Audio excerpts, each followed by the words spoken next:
മാന്നാറിൽ 15 വർഷം മുമ്പ് കാണാതായ യുവതിയെ കൊന്ന് കുഴിച്ചുമൂടിയത് തന്നെയെന്ന് ആലപ്പുഴ SP. കൊലപാതകത്തിൽ ഭർത്താവ് അനിൽകുമാറിന് പങ്കെന്നും കൂടുതൽ ചോദ്യം ചെയ്യലിന് ഭർത്താവിനെ വിദേശത്തു നിന്നും ഉടൻ നാട്ടിലെത്തിക്കുമെന്ന് SP തെരേസ ജോൺ. അതേസമയം കേസിൽ 5 പേരെ കസ്റ്റഡിയിലെടുത്തു. 15 വർഷങ്ങൾക്ക് മുൻപ് നടന്ന ഒരു കൊലപാതകത്തിന്റെ ചുരുളാണ് ഇന്ന് അഴിഞ്ഞത്.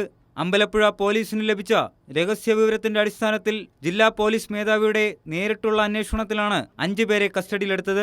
ഇവരെ ചോദ്യം ചെയ്തതിൽ നിന്നാണ് കല കൊല ചെയ്യപ്പെട്ടു എന്ന വാർത്ത പോലീസ് സ്ഥിരീകരിക്കുന്നത്.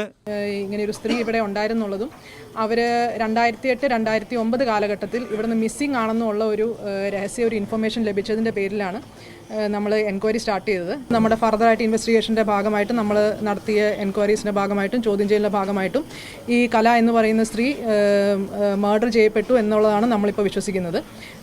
അപ്പോൾ അവരുടെ ബോഡി ഇവിടെയുള്ള അവരുടെ ഹസ്ബൻഡായിരുന്ന അനിൽ എന്ന് പറഞ്ഞ ആളുടെ വീടിൻ്റെ സെപ്റ്റിക് ടാങ്കിലാണ് ഇട്ടേക്കുന്നുള്ള ഒരു ഇൻഫർമേഷൻ ബേസിലാണ് നമ്മളിന്ന് സെപ്റ്റിക് ടാങ്ക് നമ്മളിന്ന് തെരഞ്ഞത്.